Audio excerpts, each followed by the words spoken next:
እኮ ግባ በቃ ብቻህን ግባ ብቻህን ብቻህን ግባ። መግባታችን ቀስ በል ተረጋጋ። መግባታችንም ወይ መግባታችንም ወይ ተረጋጋ። ምን አስፈራ?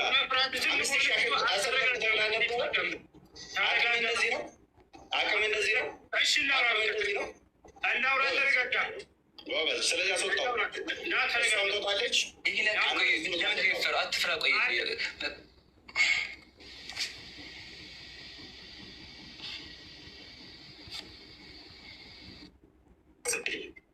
አታስገባ ሰው አታስገባ።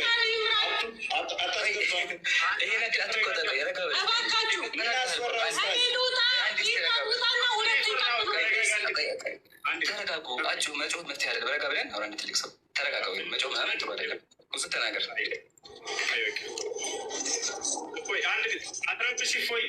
አትረብሽ እንደጸጥ አንድ አትረብሽ ሚወት አድርግ ፎይ አንድ ሚወት አድርገሽ በቃ አሁን በቃ ሚዩት ነኝ ኡስታዝ። ሜቢ ማይታወቅ ከሆነ ሚዩት ነኝ። በቃ ተረብሻል ኡስታዝ። አይዞህ ተረጋጋ፣ እንወያያለን። የትም አታመልጥም። ዛሬ አስወጣቸው እነሱ። አንዴ እሺ ፎይ አንድ ጊዜ ቆይ አንድ ማንሽ ከይቅርታ ጋር ሰላም እንዴት ነሽ ጆኒ? አሰላሙ አለይኩም። ሰዓት እየሄደ ነው። ውይይቱ ላይ ግባ፣ ወደ ውይይቱ ግባ። ፖለቲካውን ተውና እናንተ ብቻ እንድንሆን ነው።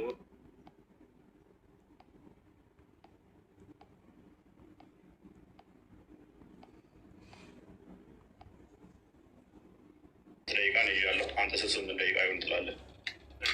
በጣም ስለ ደቂቃው እስካሁን በጣም ስለቆየንባቸው ለእነሱም እንዳይንዛዛባቸው አይንዛዛም።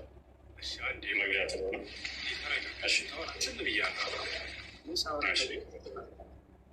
አንድ ብናወራበት በጣም ስለቆየንባቸው ሰዎችን እንዳናስረት እንዴት እናደርጋለን? በመጀመሪያ 5 ደቂቃ እናደርገው። 5 ደቂቃ ውይይት አይደለም። ከ15 ደቂቃ በታች መግቢያ አንድ 5 ደቂቃ የምታደርገው የመጀመሪያ ዙር ስለመሸ በጣም ቆይተንባቸው። ችግር የለውም ኡስታዝ። ያልዳኝታ ሰው እቺ ጎልደን ኦፖርቹኒቲ ስለሆነች ሰዓት ምክንያት አታደርግ። 5 ደቂቃ ውይይት አይደለም እኮ 5 ደቂቃ እኮ ውይይት አለ። ደህና ናችሁ እንዴት ናችሁ ስትል መጨረስ አትነች። ምክንያት የላቸው 5 ደቂቃ ብሎ ሊያት ማለት ነው። ቀስ በለ 5 ደቂቃ ውይይት አለ። ረጅም አድርገህ የሆነ ሀሳብህ እንዳያዝ እኔ ቃል በቃል ቢሆን እንዳም በጣም መወየታችንም ረጋበል ረጋ በቀስ በል መወየታችንም 5 ደቂቃ ስታቃል ወይ 5 ደቂቃ ብቻ ናትና ረጋ በል እንደ ባለፈው አይሆን ፎይ እባክህ የሆነ ሀሳብ ተነስቶ ችግር የለውም ምንም ማለት ነው። ባለፈውም ነብዬ የተናገረውን የተናገርኩት አንድ የተለየ ተናገርኩት። እሱም ዛሬ እናነሳዋለን። ስነ ስርዓት ይዘህ አውራ ፎይ እባክህ ስለዚህ እንደኔ ሀሳብ ማለት ነው ቅድም ቢሆን ችግር የለውም። አንተም ቅድም እንዳልከው ወደ 3 ሰዓት ቆይተናል ብለሃል። ይህ ሁሉ ህዝብ እየጠበቀ ማለት ነው። ስለዚህ አሁን ስለመሸ አጠር አድርገው ሀሳባችንን ማስቀመጥ ነው። 5 ደቂቃ እናደርገውና ከዚያ በኋላ ቀጣዩን ደግሞ አንተ ተወስነዋለህ። ችግር የለውም። ቀጣዩ አንተ ይሆናል። የመጀመሪያ 5 ደቂቃ ይሆን አንዴ ልጨርስ። ልጨርስ በምትወያይ ጊዜ ማስረጃ የምታቀርብባቸው የማስረጃ ምንጮች ምንድን ናቸው የሚለውን የኔንም ያንተንም እንነጋገራቸው። አንተ ምንድን ነው የምታቀርብበት ማስረጃ? ምን ላይ ቁመህ ነው የምትወያየው? እሱ ይሄ መስፈርት ነው፣ መቀመጥ አለበት ከዚህ አንዳንድ ወጣ ዘንድ ማለት ነው። በምን መጽሐፍቶች ነው የምትወያየው? እሱ ንገረኝ። 10 መጽሐፍቶች አሉ። እኛ የውይይት እንትናችን 10 መጽሐፍ ናቸው። ስለዚህ በብሉይ ኪዳንና አዲስ ኪዳን ላይ ባለው ትወያያለህ አይደለ? ምረጥ። እሱ ልምረጥ እጀምራለሁ። 2ኛ ዙር ደቂቃ እኔ ልምረጥ ፈቅደህልኛል። ከዚያ እያነሰ እንዲሄድ ማለት ነው። ለእንትኖቹ ኖ 2ኛ ደቂቃ የምመርጠው እኔ ስለሆንኩኝ 2ኛ ዙር 20 ደቂቃ ይሆናል። 20 ደቂቃ ለምድረትም 15 ብሎ ፈርተህ አደርገው አይችልም መወያየት። አንድ ተረጋጋ። አንድ ተጠይቀኝ ያለ እስኪመልስ አዳም ተረጋ በል። መጀመሪያ 15 አለ። ከዚያ በኋላ 20 እያልክ ትሄዳለህ። እንደገና 5 ጀምረናል። ከዚያ 4 ከዚያ እያን እንሄዳለን። አሁን መጀመር ትችላለህ። አይ ወደ ክፍት ጀምር። መልካም። አሁን 5 ደቂቃ ነው። ቀጣይ እኔ ነኝ ደቂቃ መራጩ። 20 ደቂቃ ነው ውይይቱ። ቀጣይ ላይ 20 ደቂቃ ነው። እንደሱ የሚሆን ነገር አይደለም። መፎዬ ወደ መጀመሪያ አንተ መረጥክ አይደለም? አንተ መረጥክ ደቂቃው። አንተ መረጥክ ደቂቃው። እንግዲህ እኔ ስለ አምላክ የመጀመሪያ ልናገርና እሱ ስለ አነሳው ደግሞ እናገራለሁ። ነቢያቶች የሰበኩት አምላክ ማን ነው የሚለውን ለማውራት ነበር የመጣ ነው።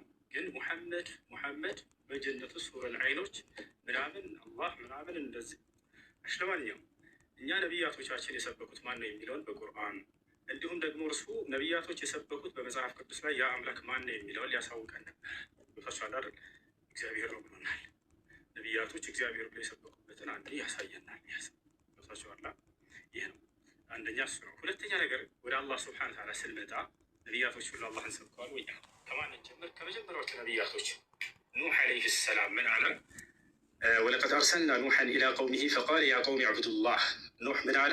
ህዝቦቼ ሆይ አላህን በብቸኝነት ተገዙ፣ ማለኩም ምን ኢላሂን ገይሩ፣ ከእርሱ ውጭ ሌላ አምላክ ማንም የላችሁም እያለ ተናገረ። ከዚያ ቀጣይ ማንን እንሂድ? እነ ሁድ፣ እነ ሳሊሕ፣ እነዚህን መጽሐፍ ቅዱስ ስለማያውቃቸው እነዚህ ታላላቅ ነቢያቶች ወደ ቀጣዮቹ ነቢያቶች እንሂድ። ወደ አብርሃም እንሂድ። አብርሃም ታዲያ ማንን የሰበከው ብለን ስናይ አላህን። ማስረጃ ቃለ ሱብሓነሁ ወተዓላ ወኢብራሂም ኢዝ ቃለ ሊቀውሚሂ አዕቡዱላህ ወተቁሁ ዛሊኩም ኸይሩን ለኩም ኢን ኩንቱም ተዕለሙን ኢነማ ተዕቡዱነ ሚን ዱኒላሂ አውሳነን ወተኽሉቁነ ኢፍካ። አብርሃም ምን አለ ለህዝቦቹ? ህዝቦች ሆይ እነሆ አንድና ብቸኛ የሆነውን አምላካችሁን አላህን በብቸኝነት ተገዙ፣ የምታውቁና የምታገናዝቡ ብትሆኑ ይህ ለእናንተ የተሻለ ነው ካለ በኋላ ሌላ አማልክቶችን ሁሉ ጣዖቶች ናቸው ብሎ ገለጻቸው። አብርሃም ኢነማ ተዕቡዱነ ሚን ዱኒላሂ አውሳነን አለ። እነዚያ ከአላህ ውጭ የምትገዟቸው ሁሉ ጣዖቶች ናቸው አለ። ስለዚህ ማነው አምላክ አለ? አላህ ነው ብሎ ተናገሩ። ከዚያ በኋላ እነማን እንሂድ? ነቢዩ ዒሳ ዓለይሂ ሰላም ወይንም ነቢዩ ኢየሱስ። እርሱ ምን አለ? ወኢነ ላሀ ረቢ ወረብኩም ፈዕቡዱሁ ሃዛ ሲራጡን ሙስተቂም። ያው ነቢያቶች ሁሉ አምላካቸውን ያሳውቃሉ። ይህንም ጌታ የእናንተን ጌታ እርሱ አላህ ብቻ ነው፣ እርሱም በብቸኝነት ተገዙት፣ ይህ ነው ቀጥተኛው መንገድ አለ። ከእርሱ በፊት ኢልያስ የተባለው ታላቅ ነቢይ ማንን ሰበከ ከተባለ አምላኩን አላህን ስሙን አሳውቃል። አላህ ነው እያሉ ቃለ ኢልያስ ዓለይሂ ሰላም ቃለ አላህ ስብሓነሁ ወተዓላ ሓኪየን አን ኢልያስ ዓለይሂ ሰላም ፊ ሱረት አሳፋት ወኢነ ኢልያስ ለሚነ ልሙርሰሊን ኢዝ ቃለ ሊቀውሚሂ አላ ተተቁን አተድዑነ በዕለን ወተዘሩነ አሕሰነ ልኻሊቂን አላህ ረበኩም። ኢልያስ ከነቢያቶች መካከል ነው ካለ በኋላ ምን አለ? አላህ ነው ጌታችሁ፣ ወረበ አባኢኩም ልአወሊን የቀደሙት የአባቶቻችሁም አምላክ እርሱ አላህ ነው እያለ አስተማረው ማለት ነው። ይህ ነው እንግዲህ ነቢያቶች አምላክ አላህ ስብሐነ ወተዓላ እንድናመልክ እንዲሁም እርሱን አሳውቀውናል።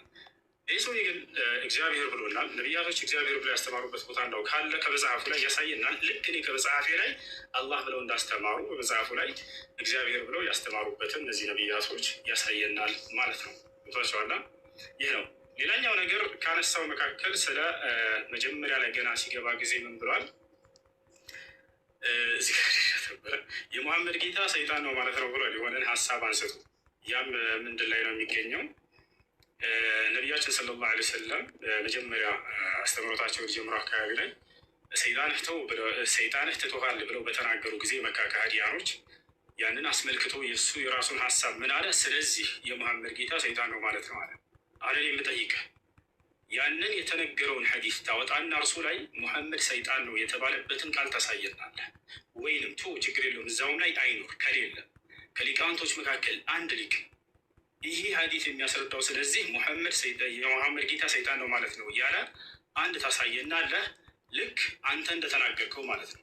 ዛሬ በቁርአንና በሐዲስ ላይ ከራስህ እየተፈለሰፈ እንትን እየፈጠርክ እንደምትናገር በደንብ አድርጎ ይጋለጣል። አያችሁ፣ ይህን አንዲት ከሊቆች መካከል አንድ ሊቃውንት ይህንን የሙሐመድ ጌታ ሰይጣን ነው ማለት ነው የሚል ግንዛቤ ያመጣ አንድም የለም።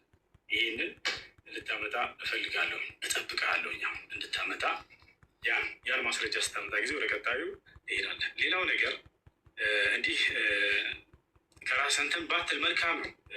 አላህ ሰይጣን ነው ምናምን የሚል ቃል ከሊቃውንቶች እንዲህ ብለዋል ብለህ ከዚህ በኋላ አስከትል ከራስህ አትናገር። ሽፎይ ያለውን ነገር ቁርአንና ሐዲስ ላይ ተናገር፣ ችግር የለውም። ያ ነው እና አላህ ስለዚህ የሙሐመድ ጌታ ሰይጣን ነው ማለት ነው ያሉበትን አንተ ሁሉ እንድታሳየኝ እፈልጋለሁኝ። የመጀመሪያውን ያወጣው ሐዲስ ላይ አስመልክቶ ከሊቃውንቶች መካከል አንድ ሊቅ እንደዚያ ብሎ የፈሰረ ወይንም የተረጎመ ሰጥቻ